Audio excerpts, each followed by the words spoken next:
Jobs. We all have to work one, and chances are, at some point in your life, you'll have one that outright sucks. Whether your boss is a jerk, the pay isn't good, you work with idiots, or you're doing something that just sucks. As bad as it may be, I guarantee it's a lot better than the worst jobs in a galaxy far, far away. We've already taken a look at the very worst jobs in Star Wars when it comes to the Galactic Republic and its successor state, the Galactic Empire. But today, we're widening the scope and looking at the broader Star Wars galaxy. These are the 10 worst jobs in all of Star Wars.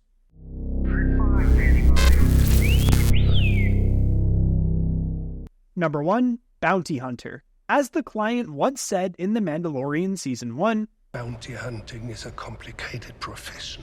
A bounty hunter was an individual who could be hired to capture, hunt, or eliminate a designated target that had a price on their head. For the right price, most bounty hunters had no morals and did everything for the money. Aside from the highest bidder, bounty hunters were only loyal to themselves. Indeed, Grief Karga of the Bounty Hunters Guild outright stated that all bounty hunters were effectively mercenaries, guns for hire that only stayed around a place if profit or work were to be had. Well, it may look awesome to live the life of a notorious bounty hunter like Boba Fett, Cad Bane, Bossk, or any of the others you've probably heard of. It's important to remember that these individuals were the top 1% of their profession. We're here to talk about the bottom 99%. The low-level bounty hunters in way over their heads. Obviously, the job often puts bounty hunters in life-or-death situations, attempting to apprehend dangerous individuals or protect those with a target on their back. That's not to mention the amount of internal competition from other bounty hunters. Let's take a look at a few examples. Riot Marr was a human bounty hunter working for the Bounty Hunters Guild. He had the brilliant idea of attacking Din Djarin's Razor Crest in order to capture Grogu. This was essentially tugging on the Grim Reaper's robe, as Din made pretty quick work of him. Then there's the trio of Trandoshan hunters that jumped Din Djarin before he even had his upgraded Beskar armor, all of whom were dispatched of easily by the Mandalorian. Finally, we'll mention Toro Calican, who was attempting to join the Bounty Hunters Guild and made the unfortunate mistake of trying to apprehend Fennec Shand, trying to kill her, meanwhile turning on Din Djarin. It was a plain stupid move that cost him his life. So, if you're going to be a bounty hunter, just be a good one and don't be stupid. Number 2, Rancor Keeper. Let's be clear, we're not talking about Danny Trejo. Remaining in the category of people you'd find at Jabba's palace, we land on the Rancor Keepers such as Malakili from Return of the Jedi. First of all, any job where you're working for a greedy crime lord is less than ideal. Then there's the obvious fact that Rancors were massive beasts. Yes, they were somewhat intelligent and could form bonds with their caretakers, but they did have an affinity for eating people. Being a Rancor Keeper would require working in close proximity to a creature that can be highly unpredictable and aggressive. That's not to mention the poor work environment. Take the home of Jabba's Rancor, Patissa, for example. It was dark, damp, and unpleasant. The smell, noise, and general upkeep of a Rancor's living space would be far from ideal. I mean, these guys probably had to clean up its poop. Just look at the size of them. A Rancor would make an elephant look tiny. Also, Rancor Keepers like Malakili were slaves, so you're also not going to be getting paid well. Despite this, Malakili was very attached to the Rancor he took care of, evident by his tears after Luke Skywalker killed it. Fun fact, in canon, Malakili was actually one of the last to leave Jabba's palace and considered killing himself, but he eventually came to meet Cobb Vanth and went on to find purpose running a restaurant with Jabba's former head chef, Porcellus, in Mos Eisley. The more you know. Number 3, Jabba's Dancers. Last entry from Jabba's palace, I promise. This one is pretty simple. Jabba the Hutt's dancers were, first of all, slaves, and tied to his throne. The boss was literally a slimy slug monster that had you on a leash. Your job was to entertain Jabba and do whatever he wanted, while wearing suggestive clothing. Jabba's dancer in Return of the Jedi, named Ula, often had to deal with his gross advances. Oh yeah, and one wrong move means your Rancor food, all at the press of a button at Jabba's discretion. Far from a great job indeed. Number 4, Death Stick Stealer. We all remember this guy from Attack of the Clones who tries to sell Obi-Wan Kenobi death sticks. But what are death sticks exactly? A death stick was a highly addictive illicit substance readily found in the underworld of Coruscant and other locales across the galaxy. Delivered inside luminescent sticks, they were a favorite among desperate addicts and thrill seekers. The drug offered euphoria in exchange for a horrific outcome, producing a twisted version of reality enhanced by bright colors. With each dose, the user's life was shortened, and the successive doses took away larger chunks from a lifespan, hence the name Death Sticks. Elaine Celsabagno was the name of the individual who tried to sell Obi-Wan Kenobi some death sticks. Luckily for him, as Obi-Wan suggested through the Force, he actually went home and completely rethought his life. Celsabagno managed to break his death stick addiction and swore off the dealing business, going on to have a daughter. The lesson here is pretty simple. Don't consume and sell something for a living that is actively taking years off of your life. Number 5, Spice Miner. Sticking with the theme of narcotics, how about the most well-known one from Star Wars, spice? The spice mines of Kessel were a series of slave labor camps where workers were forced to mine a medicinal spice mineral and turn it into the dangerous drug. Spice mining was extremely dangerous, and slaves were thus used as expendable labor. Life expectancy for humanoid species in the mines of Kessel was said to be 2 to 3 years, while Wookiees had an expected survival time of just 3 months. Spice mining was accomplished via the use of deep pits, mine shafts, and massive refineries. It was known as a form of torture, as the work was so difficult and the conditions so poor. The mines were extremely cold, so much so that thermal suits had to be worn to keep workers alive. In Star Wars Legends, it was even said that the mines were also home to dangerous energy spiders that constantly attacked the workers who mined the precious spice. Number 6, Coruscant Underworld Police. So, how about the ones who are supposed to stop people like death stick dealers?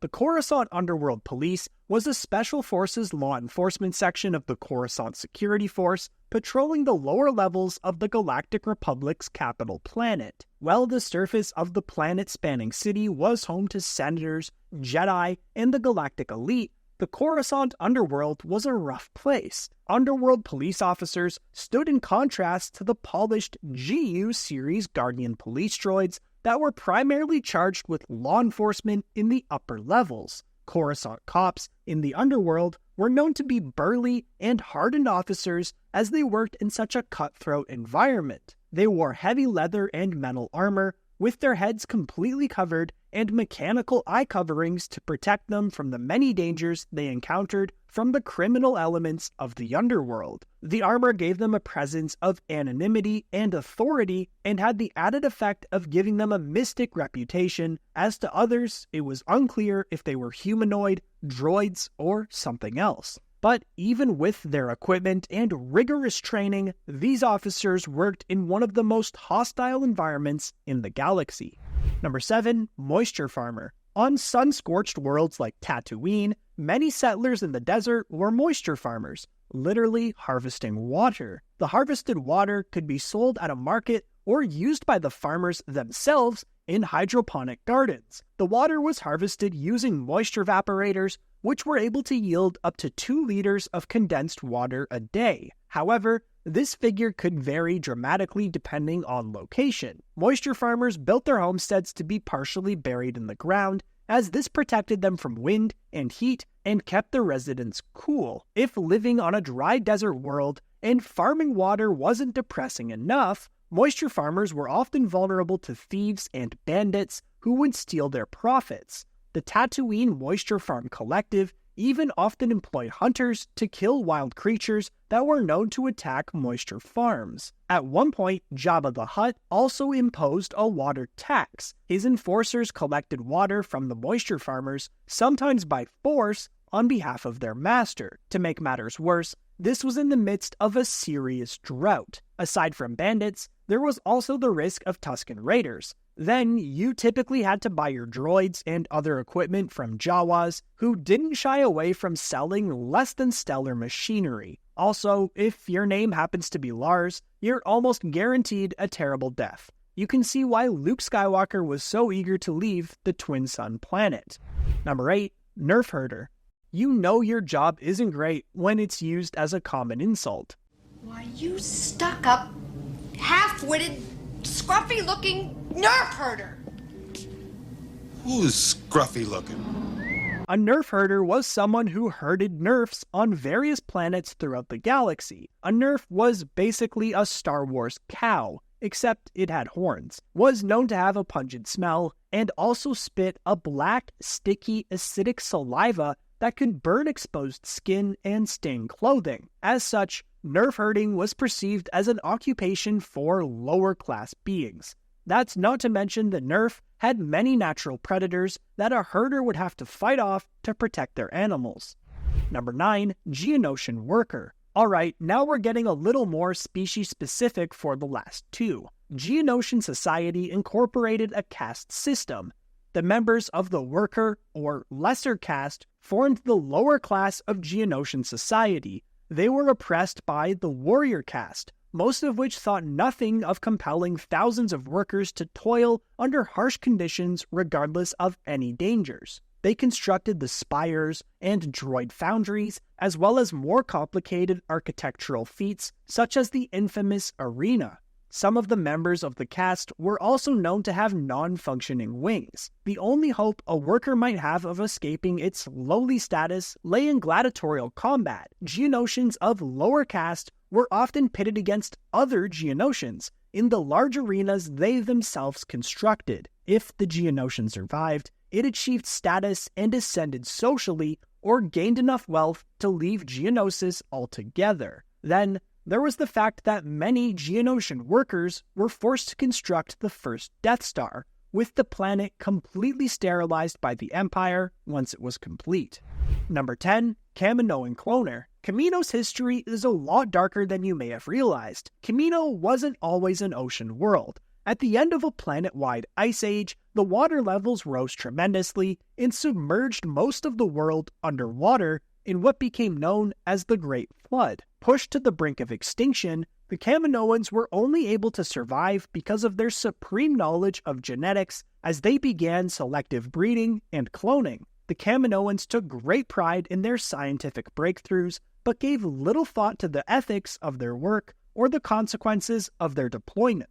This, of course, leads us into their most well-known cloning project, creating the Grand Army of the Republic's clone troopers. Those troopers would go on to wipe out the Jedi during Order 66, become an image of fear across the galaxy as the Empire tightened its grip, and, oh yeah, came home to destroy Kamino cities and cloning facilities. But what's your take? What do you think is the worst job in the Star Wars galaxy? Let me know in the comments. Also, a massive shout out to the members of our Discord server who submitted many of the ideas that made the cut.